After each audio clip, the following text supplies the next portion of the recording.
Hi, my name is Adriana, and this is a NetGalley reading vlog. So I am currently recording this intro clip at the end of the vlog, but for this vlog I read 4 books, so it's a bit of a long one, sorry about that. But I read, for the first time again, the 3rd book in the Take Them to the Stars trilogy, Maid of Steel, Mastering the Art of French Murder, and the Daughters of Izdihar. I will talk about them all as I get to them. This was a very fun vlog, so I hope you enjoy it. And then before we jump into the vlog, please consider liking and commenting on this video and subscribing to my channel if you like bookish things. Good morning. It is Friday, March 24th, and I am starting For the First Time Again by Sylvain Nouvelle. I think that's how you say it. I don't know. Those French Canadian names, man. They're just a world of their own. But this is the 3rd book in the Take Them to the Stars series that I was obsessed with later last year. So I am so excited to dig into this book. I am just tickled pink that Tor allowed me to get the e-arc of it from NetGalley. I don't super remember the first 2 besides just kind of general plot, so hopefully I won't be too lost going into this. I believe this follows another generation of these mother-daughter duos that the last 2 books have been following. In general, this series follows these extraterrestrial duos of mother and daughters whose job it is to help mankind develop the technology to leave the earth, it seems. So the first book starts in the 40s, and we see this team help the Americans get Dr. von Braun out of Germany and bring him to the US to help advance rocket science. And then in book 2, we see them in the 80s helping the Russians develop their rocket science program to kind of help spur the space race during the Cold War in America and Russia. So I'm not quite sure which time period this book is supposed to be taking place in. I mean, if we're kind of following the same time jumps as from before, it went from the 40s to the 80s, so this could be kind of like modern day 2020s, but we shall have to see. But I'm very much looking forward to it. Like I said, today is Friday. It is actually still technically the Squash That Series readathon that I have been participating in. Tomorrow we are going skiing. So I am going to try to go to the gym and read as much of this as I can, just like on a stair stepper or a treadmill or something, just to kind of get a good portion of it started. But I will check in again at either the 25% mark or 50% mark, depending on how much I have to say. Oh hey, I got to about the 3rd mark of For the First Time Again, so I figured I would take a chance to kind of update you while I'm getting ready to film a different video. But I am like mostly remembering now like what happened in the 2nd one. I read through both the 1st and 2nd one so fast. I'm kind of having a hard time like bringing everything back together and remembering what is going on. But I do remember at the end of the 2nd one, the characters, the mother-daughter duos we've been following like the whole time, kind of fail at their mission. And so now this 3rd book is like kind of dealing with the repercussions of that through the next generation of daughter who is now like 12-ish, and she grew up without her mother, so she has no idea like who she is, what she is, and she gets found by one of the other aliens who inhabited Earth with the mother-daughter duo, and he's kind of trying to help her out, but that has seemingly fallen through in this last end of, I guess, this first act of the book. Again, I don't know if this is because I just read through the first 2 so quick and I'm not like getting that, you know, high of reading right one after another, but I'm not enjoying this as much as I enjoyed the 1st and 2nd. And if I'm remembering correctly, I do not think I enjoyed the 2nd one as much as the 1st, which is always kind of a disappointment in a trilogy when, especially as much as I loved the 1st one, I really like, honestly, A History of What Comes Next might be one of my favorite books I've like ever read. Just the combination of sci-fi and historical fiction is just something that really, really tickles my fancy. Historical fiction and sci-fi is not as well represented, I think, in the other books. I guess the scope gets smaller in the next two books, and especially this one, the scope seems very, very small. We were literally only following this 12-year-old girl who is not involved in, helping to further the space program of governments. Like, she's just trying to figure out who the heck she is, and it almost feels like this setup should have been the other way. Like, the first book should have been starting with women trying to figure out who they are. Work into the second book, it's starting to get a little bit bigger, and then the last book is like big bombastic toppling governments, whatever else. And we kind of got that in reverse, which I guess is fairly unique, but at the same time, I don't know if I like it. And unfortunately, the first book leaves you with so many unanswered questions. I don't even know if I could recommend just reading the first book and like stopping there. I don't know.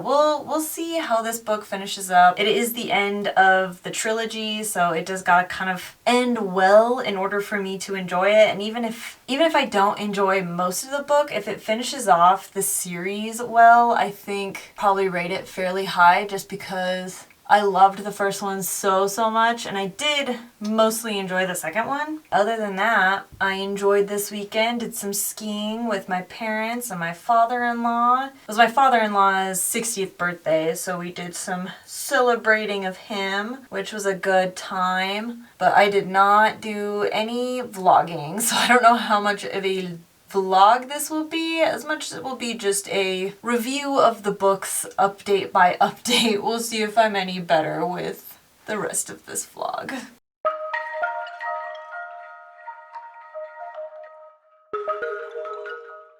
Good morning. I've officially hit the 2/3 mark in for the first time again, and I'm definitely warming up to it a lot more than I was at my last kind of check-in, but I'm still not enjoying it as much as the first one. And I keep going back to that thought I kind of brought up in my last checkup about how this probably would have made more sense to do this series in reverse, and even taking that one step further, I think all three of these books could have made one really good book.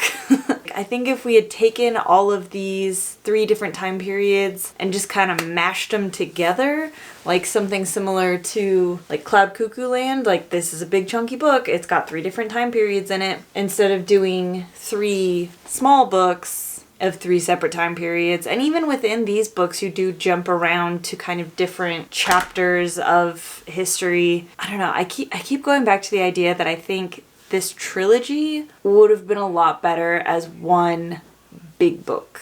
I am enjoying it more, it's just not quite what I wanted. I want more science, I want more history, but we're in the 2000s, and our main character is a 15-year-old girl who did not grow up to be a super spy.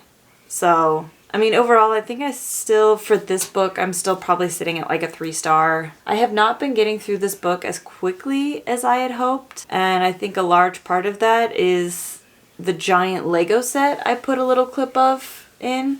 But I finished that Lego set. It's done. So that's one less distraction out of the way. Okay, I just finished for the first time again, and I enjoyed that last third of it more than I was anticipating, but I still think this is somewhere in the 3 range, and it kind of ended in a way that made it seem like he was opening up for more books. I don't know, I think this is still probably the weakest of the series, and I thought it was a pretty cool ending, but it was just not giving what the first book and most of the second book was giving. And when you spend so much time with such cool, interesting characters, to then have your third character not be on that same level is a choice.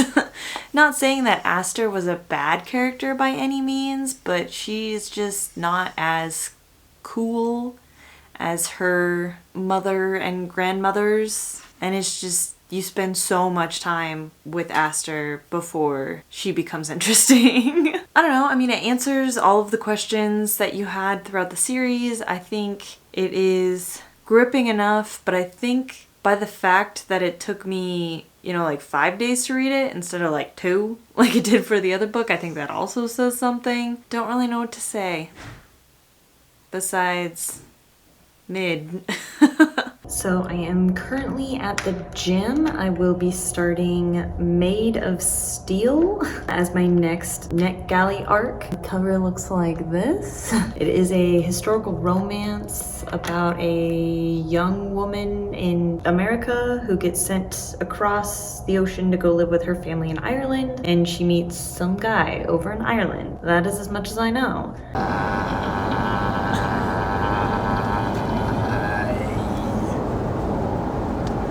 Okay, so we are... Question.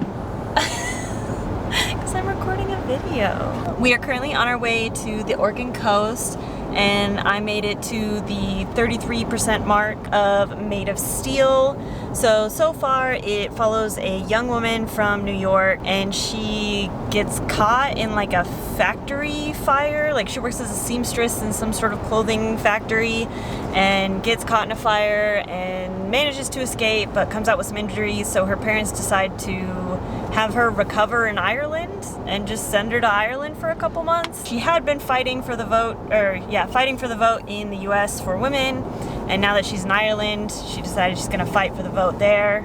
It's like 1911, I guess, for context. But yeah, I'm enjoying it so far. I think there is going to be some sort of romance element at some point.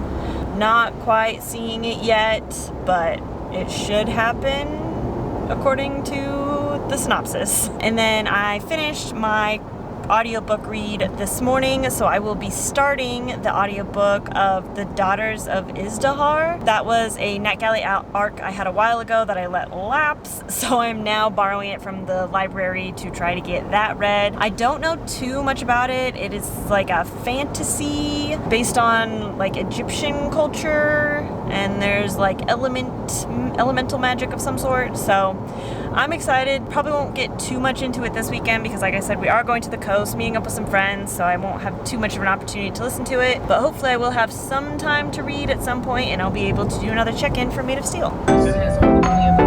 Yeah.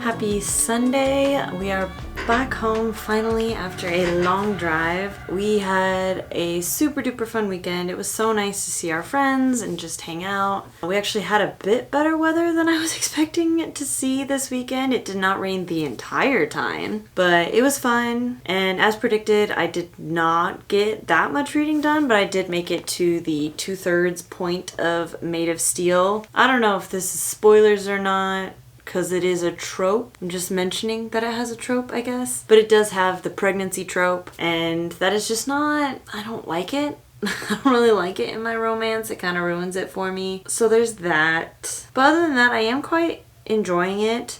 Our main character, Emma, is really, really engaged in the women's suffrage movement back in New York and now in Ireland, really trying to fight to be seen as an equal in society. So that's kind of fun. We just got a little tidbit that one of the characters, not any of like the main characters that we're following, but one of the characters is going to embark on the Titanic. So I wonder how that is going to affect this story, what is, I guess, how that is going to tie into everything else. I am enjoying it. Obviously, we got some of the romance part because she is now pregnant, but it is all fade to black, so there is no kind of spice factor involved in this historical romance. But the relationship seems sweet. I don't know. Every time the pregnancy trope gets involved, it just takes all of the enjoyment of the romance aspect out of it and really just kind of turns it more into a, I guess, drama thing for me. I really don't get like the warm and fuzzy romantic vibes when pregnancy is involved. I'm really tired. It's been a long weekend and I did not get a lot of sleep. I will keep reading probably on and off tonight. I have not started Daughters of Izdihar yet. I will probably start that tonight and then we'll check in at the 33% mark. Hello, I just finished Maid of Steel and it's a book. It's a historical romance with no spice. It is very fast. I think my biggest critique of this book is there's just no real character development. Like every word of this book is written to further the plot and there's not a whole lot else. It is strictly plot beat after plot beat. You don't really get any deep conversations between characters. There's a skeleton of a story here and we're missing the connecting bits and the fleshy bits. Like it's pretty bare bones story. But it is interesting to read a story of this time period, including the Titanic. Yeah, I mean, it was cute, but I don't think I would necessarily recommend it. I'm stuck between like a 2.5 and like a 3 because there was really...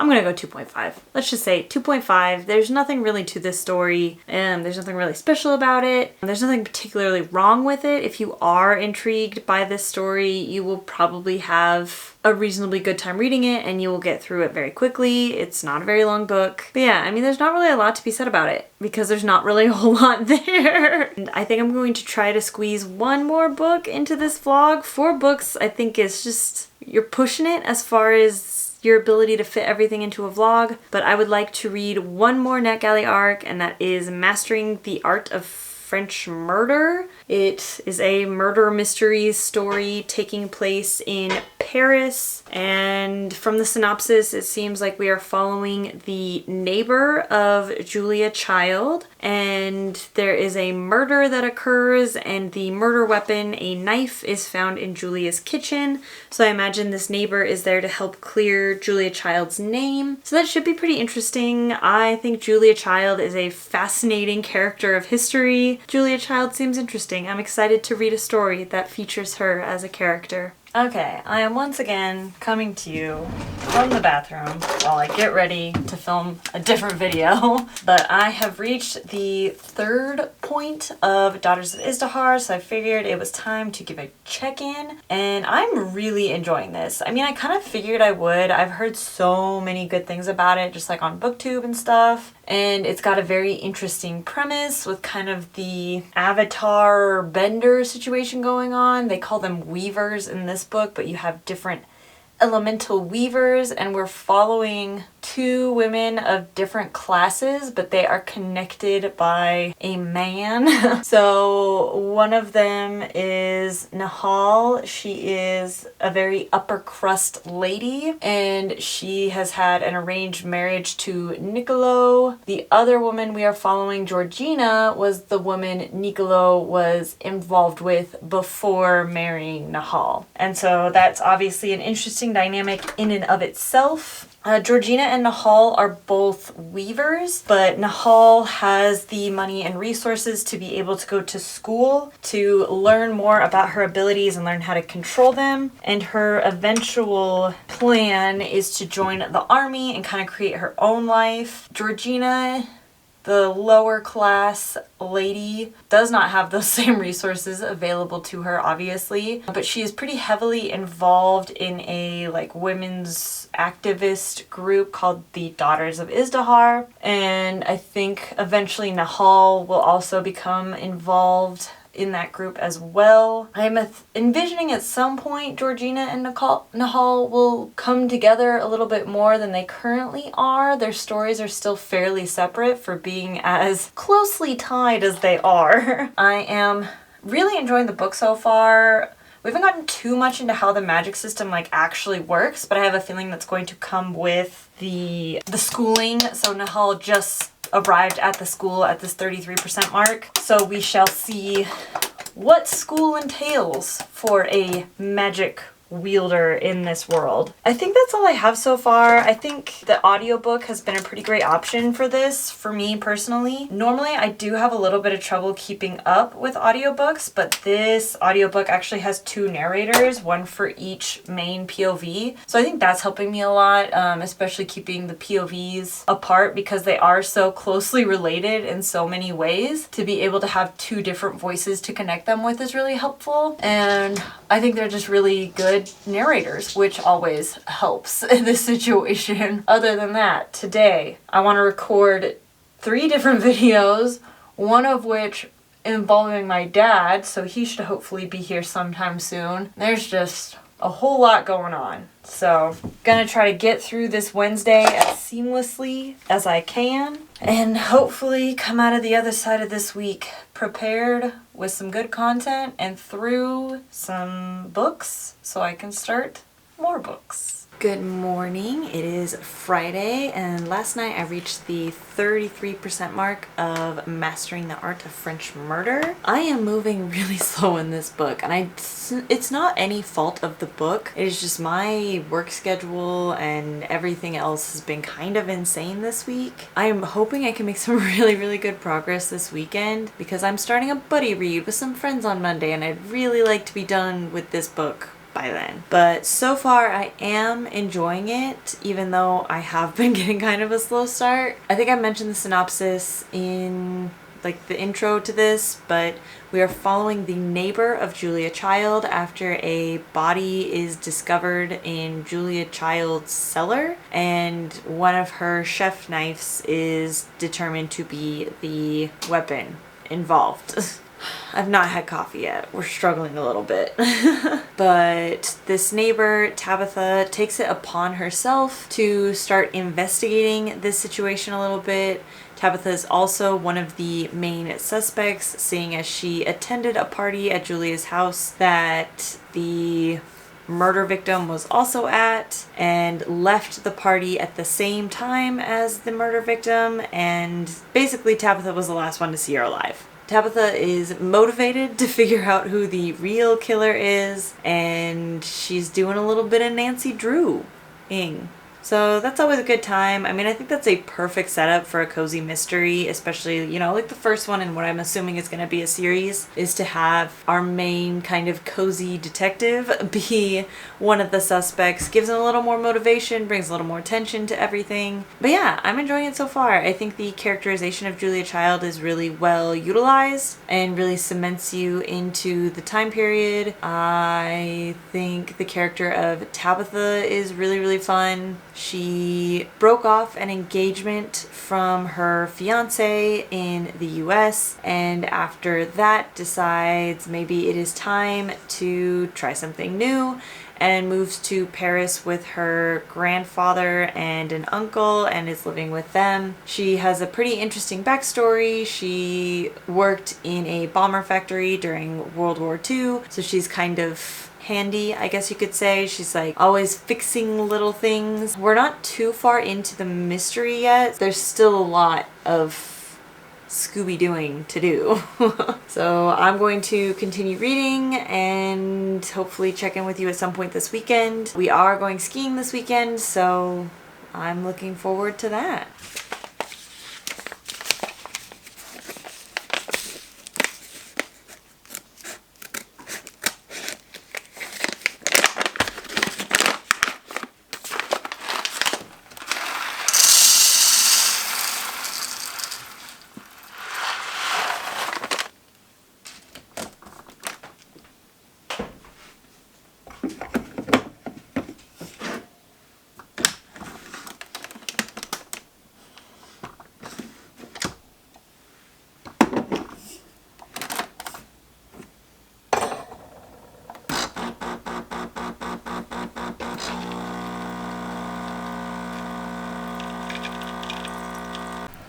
Good morning. I have made it to the mostly 2/3 mark of Mastering the Art of French Murder. A lot more investigation going on.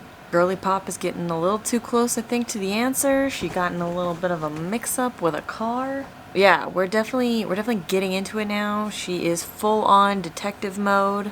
We also got maybe a tiny bit of romance going on. We'll see how that turns out. This book is doing a lot of kind of self-referential kind of things to the genre. You know, noticing something and saying, oh, that would be important if this were an Agatha Christie novel or a Nancy Drew novel. And normally I don't like that, but I don't think it's being overdone. But we still have a third of the book, so we'll see if I do get sick of that. All right, my father-in-law showed up like in the middle of that last clip so we could go skiing.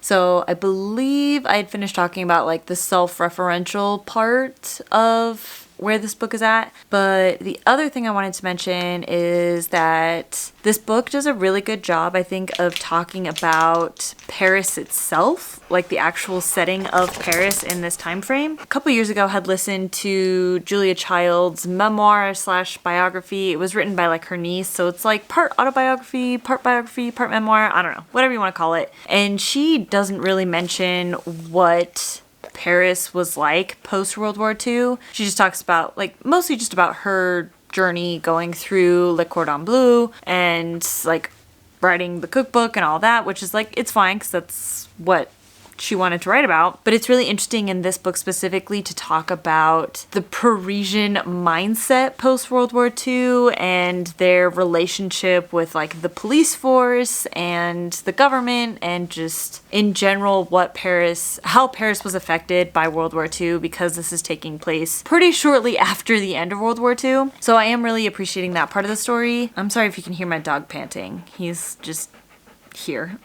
I don't know. I mean, I am enjoying it. I think I'm definitely going to be able to finish it by tomorrow. It's only 2:30 right now. We did like a short day up on the ski hill. It's very spring skiing, which is not my favorite. I think we're going to try to head home tonight. I should be able to get some good solid reading done once we're home. Good morning. I actually have 2 updates on this Easter Sunday morning. I made it to the 66% mark in Daughters of Izdihar last night. And I finished Mastering the Art of French Murder this morning. So Mastering the Art of French Murder really picked it up in this last third for me. I really, really enjoyed the way everything came together, how the mystery was solved. It was just the kind of like over-the-top nonsense that I just like foam at the mouth for. So I would definitely recommend this book if you like, you know, kind of crazy mystery, Agatha Christie thrillers, and it is going to be a series, it seems like, so I will definitely personally be continuing on with the series. I love the characters, I love the history, the time period, and I think it's just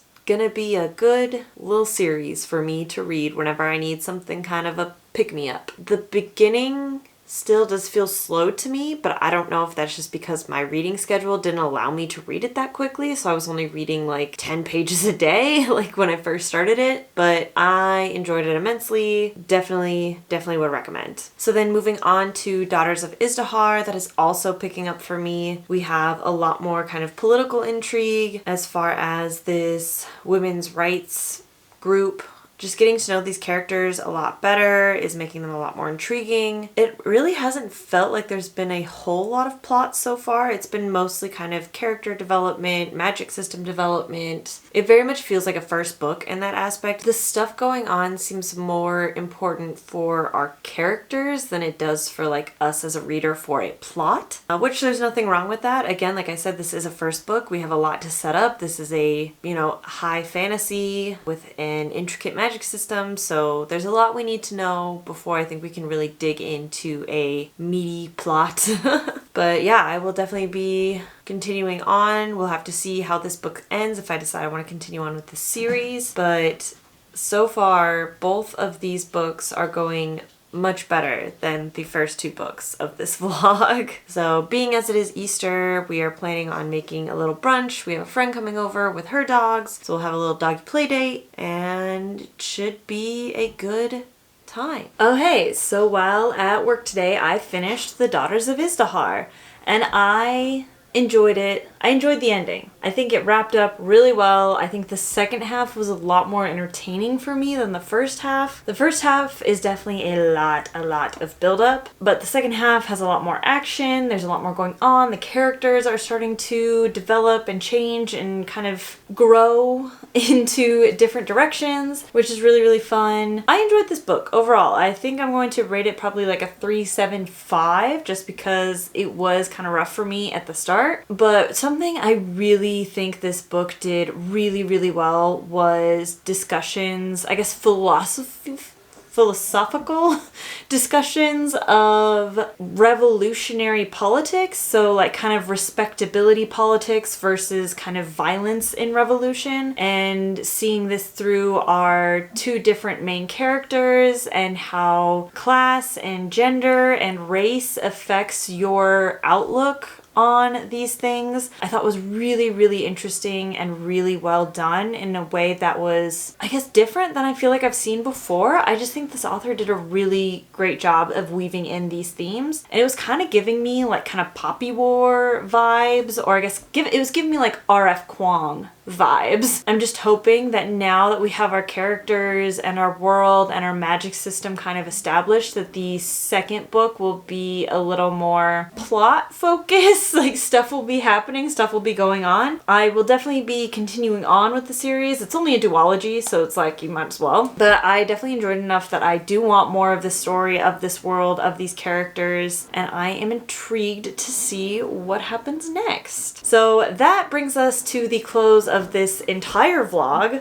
So the last two books were definitely much more successful than the first two. For the First Time Again and Maid of Steel were both a little bit disappointing in different ways, and Mastering the Art of French Cooking and The Daughters of Izdihar both very pleasantly surprised me. I enjoyed them a lot more than I had expected to. So with that, I am not even going to give you my NetGalley feedback ratio at this point. I think it's like mid-60s, because even though I closed out 4 books during this vlog, I think I was approved for like 5 more. So I'm actually behind where I was when I started this vlog. And that's just kind of where I'm at in life right now. So we're gonna keep plugging away at all of these arcs, hoping to do my best. We shall see. But thanks so much for watching, and I will catch you on the next video.